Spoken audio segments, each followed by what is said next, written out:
ሰላም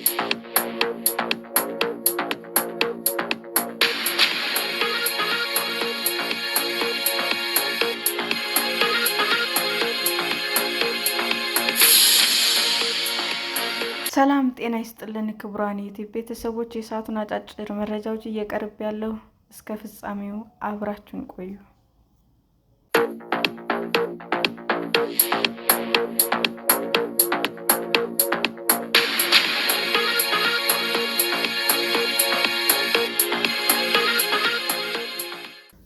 በአሜሪካ የሰው አስከሬን እንደ ዶሮ እየበለቱ በችርቻሮ የሚሸጡ የሬሳ ደላሎች። አሜሪካዊ ሄሮድ የ56 ዓመት ጎልማሳ የቴክሳስ ዘናጭ ነበር። ቄንጠኛ ኮፍያና ጠብቆ ጅንስ ያዘወትራል። መካኒክ ነው። በእጅ ሙያው ማንም ያውቀዋል። በአውሮፓውያኑ ህዳር 2009 ካንሰር ተገኘበት። ዘናጩ ሄሮድ ሞት ከተፍ እስኪል ወደሚቆይበት የእንክብካቤ ማዕከል ገባ። ሞት ሊወስደው መንገድ በጀመረበት ዋዜማ ሄሮድን አንድ ጥቁር እንግዳ ጎበኘው። ሞት አይደለም፣ ጥቁር እንግዳ ባዩ ኬሪ የሚባል ኩባንያ እንጂ። ይህ ኩባንያ ሄሮድን ያልተለመደ ጥያቄ ጠየቀው። ሞትህ አይቀሬ ነው። አንድ ሐሙስ ቢቀርህ ነው ሰውነትህን አፈር ከሚበላው ለምን ለሕክምና ሳይንስ አትለግሰውም አለው። በተለይ ቅልጥምህን እንፈልገዋለን። አንተ ስትሞት ተለማማጅ ሐኪሞች የጉልበት ቀዶ ጥገና ለማድረግ ያስፈልጋቸዋል አሉት። ሄሮድም እምቢም ሳይል ይሰማቸዋል። የሰውነት ክፍሎች ለሕክምና መለማመጃ በበጎ ፈቃድ ከሰጠኸን፣ እኛ ደግሞ ያንተን አስከሬን የተረፈውን አቃጥለን አመዱን በብልቃጥ አሽገን ለቤተሰብ እንመልሳለን አሉት። ይህንን ራስህ ማድረግ ትችላለህ፣ ግን ወጪ አለው። አንተ ሰውነትን ከሰጠን እኛ ቀሪውን ወጪ እንሸፍናለን አሉት። በዚህ ንግግር ወቅት ሴት ልጇ አብረው ነበረች። ፈርሃ ትባላለች። አባዬ ይህን ሲሰማ ዓይኑ በራ ስትል የነበረውን ስሜትም ታስታውሳለች። አባዬ ድርጅቱ ያቀረበለትን ሀሳብ በቤተሰቡ ላይ ያለውን ሸክም እንደሚቀንስ አድርጎ ነበር የተመለከተው። አካሉን መለገስ ደግሞ እሱ ሊያደርግ የሚችለው የመጨረሻው ከራስ ወዳድነት የጸዳ በጎ ነገር አድርጎ ነበር ያሰበው። ሄሮድ ያንን ሰሞን ሞት ሊያውም በገና ዋዜማ ሄሮድን ያንን ሰሞን ሞተ፣ ሊያውም በገና ዋዜማ። ሞተ በተባለበት ቅጽበት የባዮ ኬሪ ኩባንያ ሰራተኞች ወዲያውኑ በሆስፒታሉ ከተፍ አሉ።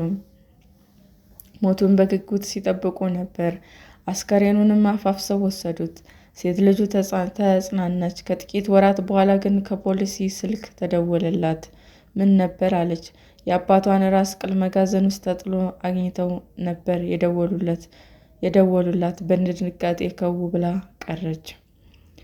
ፖሊሱ በዚህ የሰው አካል በሚበልተው ኩባንያ መጋዘን ውስጥ የ45 ሰዎች የአካል ክፍሎች ተከማችተው አግኝቷል። የአካል ክፍሎቹ ብዛትም ከ100 ይልቃል። ሁሉም አስከሬኖች በመፍለጫ የተቆራረጡ ይመስላሉ ሲልም አንድ መርማሪ ጽፏል። ፈርሃ ኩባንያ የአባቷን አስከሬን በክብር እንደሚይዘው ገምታ ነበር። የገዛ አባቷን የራስ ቅል ከተመለከተች በኋላ እንቅልፍ ባይኗ አልዞር አለ። በሌሊት አይኖቼን ሲጨፍን የተበለቱ አስከሬኖቹ በቀይ ገንዳ ውስጥም ተጥለው ይታዩኛል። ከዚያ ቀን ጀምሮ በእንቅልፍ እጦት በሽታ እናወዛለሁ ትላለች። የኩባንያ በጠበቃው በኩል እኛ የሰውን አስከሬን አላንገላታንም ሲል መልስ ሰጥቶ ነበር። ከዚህ በኋላ ግን ኩባንያው ተዘግቷል። የቀድሞ ባለቤቶቹ ለዚህ ዘገባ አስተያየትም ለመስጠት አልፈቀዱም። ፈርሃ እንዲህ አይነት ኩባንያ መኖሩን ያወቀችው በሞተው አባቷ ሄሮድ ምክንያት ነበር። ከዚህ በፊት የሰው አስከሬን ገዝተው አስከሬንም በልተው በመልክ ቆራርጠው ለሕክምና ምርምር የሚያቀርቡ የሬሳ ደላሎች እንዳሉ በጭራሽ አታውቅም ነበር። ድርጊቱን በበጎም በክፉም የሚያነሱ አሉ። ተቺዎቹ ይህ ዘመናዊ የመቃብር ዘረፋ ነው ይላሉ። ሌሎች ደግሞ የለም፣ ይህ የተቀደሰ ተግባር ነው፣ ዘመናዊ ሕክምና ለሰውነት ልገሳ የትም አይደርስም ብለው ይከራከራሉ። እነዚህ አስከሬን ደላላ የሚሰሩ የግል ኩባንያዎች ለምርምር የሚበቃ በቂ አስከሬን እያቀረቡ በመሆኑ በዩኒቨርሲቲዎች የሚፈጠረውን ክፍተት እየሞሉ ነው ሲልም ይከራከራሉ። ይህ ነገር ስለ ሕይወትና ሞት ያለን እሳቤና ግንዛቤ የሚሞግት ነው።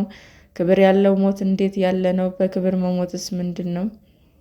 የአስከሬን ችርቻሮ ንግድ በ19ኛው ክፍለ ዘመን የሕክምና ሳይንስ ጎመራ አንዳንድ ለሳይንስ በጎ አመለካከት ያላቸው ሰዎች የገዛ አካላቸውን ለሕክምና ቢውልም ቅር እንደማይላቸው በይፋ መናገር ጀመሩ። የኑዛዜያቸው ሀብትና ንብረቴን ብቻ ሳይሆን ሰውነቴንም ለሕክምና ምርምር ይዋልልኝ የሚል ሆነ። ብራንድ ሼሚት በካሊፎርኒያ ዩኒቨርሲቲ የሰውነት ክፍሎች የልገሳ ክፍል ዳይሬክተር ነው። ካሊፎርኒያ ዩኒቨርሲቲ በዚህ ተግባር ይታወቃል። ብራንዲ ባለፈው ዓመት ማዕከላቸው 1600 የሙሉ አካል ልገሳ እንደተቀበሉም ለቢቢሲ ተናግረዋል። አካላቸው ተበልቶ ለምርመራ እንዲውል የፈቀዱ ሌሎች 50,000 ሰዎች አሉ። እነዛ አስቀድመው የተመዘገቡ ናቸው፣ ገና ያልሞቱ። ብዙውን ጊዜ የሰውነት ልገሳ ራስን ለሌሎች አሳልፎ ከመስጠት ስሜት የሚመነጭ ነው ይላሉ። ብዙዎች አስከሬናቸውን የሚለግሱ ሰዎች በጣም የተማሩ ወይም ለእውቀት ከፍ ያለ ፍላጎት ያላቸው ናቸው። ብራንድ ጨምረውም እንዳብራሩት እዚህ በጎነት ላይ ገንዘብ የተወሰነ ሚና አለው። ለብዙ ሰዎች የቀብር ስነስርዓት ከባድ ወጪ ነው። ይህ ወጪ እንደሚሸፈንላቸው ሲያውቁ አስከሬናቸውን በነፃ ለመስጠት ይፈቅዳሉ። የአስከሬን ሸማቾች እነማን ናቸው? እንደ አብዛኞቹ የሕክምና ትምህርት ቤቶች ሁሉ የካሊፎርኒያ ዩኒቨርሲቲ በሰውነት ልገሳ መርሃ ግብር ከአስከሬን ትርፍ አያገኝም። አስከሬኖች ወይም በሕክምና ቋንቋ ካድቫስ እንዴት መያዝ እንዳለባቸው ጥብቅ መመሪያዎች አሉት። ነገር ግን ከቅርብ አስርታት ወዲህ በአሜሪካ አንድ አወዛጋቢ ነገር ተፈጥሯል። ከግለሰቦቹ አስከሬን እየገዙ የሚበልቱ ከዚያም ልክ እንደ መኪና መለዋወጫ የሚከፋፍሉ ለትርፍ የተቋቋሙ ኩባንያዎች ተፈጥረዋል። ድርጅቶቹ ራሳቸውን ሁነኛ የሰውነት ክፍሎች ማከማቻ ኩባንያ ብለው ቢጠሩም ሕዝብ ይበልጥ የሚያውቃቸው ግን የሬሳ ደላሎች በሚል ነው። ከደንበኞቻቸው መካከል ዩኒቨርሲቲዎች ይገኙበታል። አስከሬኖቹ የሚገዟቸው ሐኪም ሊያጠኑባቸው ነው። ለእነርሱ አንድ የትምህርት መማሪያ ቁሳቁስ እንደ መግዛት ሊሆን ይችላል። ሌሎች ደንበኞች ደግሞ በሕክምና ምህንድስና ስራ ላይ የተሰማሩ ናቸው። ለምሳሌ የዳሌ ንቅለ ተከላ ምርቶችን ለመሞከሪያ አስከሬኖችን ይፈልጋሉ። እንዲህ አይነት ለትርፍ የሚሰራ የአስከሬን ደለላ ስራ በዩናይትድ ኪንግደም ሆነ በአውሮፓ በጥብቅ የተከለከለ ነው። በአሜሪካ ግን ሕጉ ልል ስለሆነ ቢዝነሱ እየጎመራ ሄዷል። እንደ አውሮፓውያን አቆጣጠር በ2017 ብሪያን ግረው የተባለ ስመ ጥር የሮይተርስ ጋዜጠኛ በዚህ ዙሪያ አንድ ምርምር አጠናክሮ ነበረ። የእርሱ ዘገባ እንደሚያስረዳውም ለትርፍ የተቋቋሙ የአስከሬን ደላላ ስራ የሚሰሩ 25 ኩባንያዎች በአሜሪካ ይገኛሉ። ከእነዚህም ውስጥም አንዱ ኩባንያ ብቻ በ3 ዓመት $12 ሚሊዮን ትርፍ አስመዝግቧል። ለትርፍ የተቋቋሙ የአካል ክፍል ንግድ በዩናይትድ ኪንግደም እና በሌሎች የአውሮፓ ሀገራት ውስጥ በትክክል የተከለከለ ነው። ነገር ግን በአሜሪካ ውስጥ ያለው ልቅ የሆነ ደንብ ንግዱ እንዲያብብ አስችሎታል። በዚህም የአስከሬን ደላላ ስራ ብዙ ኩባንያዎች እየከበሩ ናቸው። በርካቶች ጥብቅ የሥነ ምግባር መመሪያ ይከተላሉ። አንዳንዶች ግን አስከሬን በማንገላታት የሟች ቤተሰቦችን በማንቋሸሽ እና አቅመ ደካሞች በሀዘናቸው ላይ በመዘባበት ስማቸው ይነሳል። ንግዱ ከሌሎች ሀገራት በላይ በአሜሪካ ሊጎመራ የቻለው በቁጥጥር ልዩነት ምክንያት ነው ስትል ጄኒ ኪልማንም ትናገራለች። ጄኒ በጉዳዩ ዙሪያ ዘ ፕራይስ ኦፍ ላይፍ የሚል መጽሐፍም ጽፋለች። ጄኒ በመጽሐፉ በርካታ ሀገራት ከአሜሪካ የአስከሬን ግዢ እንደሚፈጽሙም ደርሳበታለች። በብዙ ሀገሮች የልገሳ እጥረት አለ፣ ስለዚህ እጥረቱን ለማካካስ አስከሬን የሚያገኙት ከአሜሪካ ነው ትላለች። የአስከሬን ደላሎች መደበኛ ምዝገባ እያካሄዱ ይሆናል፣ ስለዚህም ይፋዊ አሃዝ ለማግኘት አስቸጋሪ ነው። ነገር ግን ሮይተርስ እንደሚለው ከአውሮፓውያን 2011 እስከ 2018 ድረስ ብቻ በአሜሪካ ያሉ የግል ደላሎች ቢያንስ 50,000 አስከሬኖችን ተቀብለው ከ182,000 በላይ ሰውነት ክፍሎችን አሰራጭተዋል። ይህም አምቡላንሶችን የሚያሳድዱትን ስግብግብነትን ብዙ እያነጋገረ ነው። ነገሩ ቢዝነስ መሆኑ የፈጠራቸው ከሰውነት ሞራል ጋር የሚቃረኑ ተግባሮች አሉ። ለምሳሌ ሮይተርስ ባደረገው ምርመራ ቀብር አስፈጻሚ ኩባንያዎች ከአስከሬኑ ደላሎች ጋር የሥራ ቁርኝነት ፈጥረዋል። ቀብር አስፈጻሚዎች ደላሎች ሊሞቱ ከተቃረበ ሰው ቤተሰብ ጋር ያስተዋውቋቸዋል። ከዚያም ኮሚሽን ያገኛሉ። ኮሚሽኑ እስከ $1,000 ይጠጋል። እነዚህ ደላሎች ከስራ ቢወጡስ? በዚህ ጉዳይ ላይ ቢቢሲ ያነጋገራቸው ሁሉ አሜሪካ ጥብቅ ሕግ ማውጣት አለባት ይላሉ። ምን አይነት ሕግ የሚለው ግን ያጨቃጭቃል።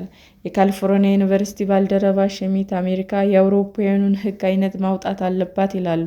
ይህ ደግሞ አስከሬን ለትርፍ ማዋል የሚከለክል ነው። በጉዳዩ ለመጻፍ የጻፉት ከሊማን ግን ይህ ሕግ ከወጣ ከፍተኛ የአስከሬን እጥረት ይፈጠራል ይላሉ። የአውሮፓ አይነት ጥብቅ ሕግ ማውጣት ካለብን መጀመሪያ በርካታ ሰዎች በፈቃደኝነት አስከሬናቸውን ለሳይንስ ምርምር እንዲውል እንዲፈቅዱ ማሳመን ይሻል ይላሉ። ሌላው ተስፋ የኢንቦራዊ ገጽታ ሳይንስ እየተመነደገ መሄድ ነው። ይህ ከሆነ ምናልባትም ለሳይንስ ምርምር አስከሬኖች ሳያስፈልጉ ይችላሉ። ተማሪዎች በኢንቦራዊ ገጽታ ማንኛውንም ምርምር ማድረግ የሚችሉበት እድል ይፈጥራል። በ2023 ከዚህ ዌስተርን ዩኒቨርሲቲ ተማሪዎች ሙሉ በሙሉ አስከሬን ትተው በኢንቦራዊ ገጽታ የሚታገዝ ኮምፒውተር ወለድ የሰው አካል ላይ ምርምር እንዲያደርጉ አድርጎ ተሳክቶለታል። ሌሎች ዩኒቨርሲቲዎችም ይህንን ፈለግ ይከተሉ ይሆናል። እስከዚያው ግን የአስከሬን ደላሎች ቢዝነስ እየጎመራ መቀጠሉ የማይቀር ይመስላል። ሰላም ጤና ይስጥልን ውድ የዩቲዩብ ቤተሰቦቼ እንዴት ናችሁ? አዲስ ጀማሪ ነኝና ሰብስክራይብ ያደረጋችሁ አበረታቱኝ። አመሰግናለሁ። ክቡራን የዩቲዩብ አድማጮቻችን ለሰዓቱ ያቀረብኩላችሁ አጫጭር መረጃዎች ይህንን ይመስል ነበር። በሌላ መረጃ እስክንገናኝ ሼር፣ ላይክ፣ ሰብስክራይብ እንዲሁም ቢቀርብልን የምትሉት መረጃ ካለ ኮሜንት እያደረጋችሁ ቸር ቆዩን።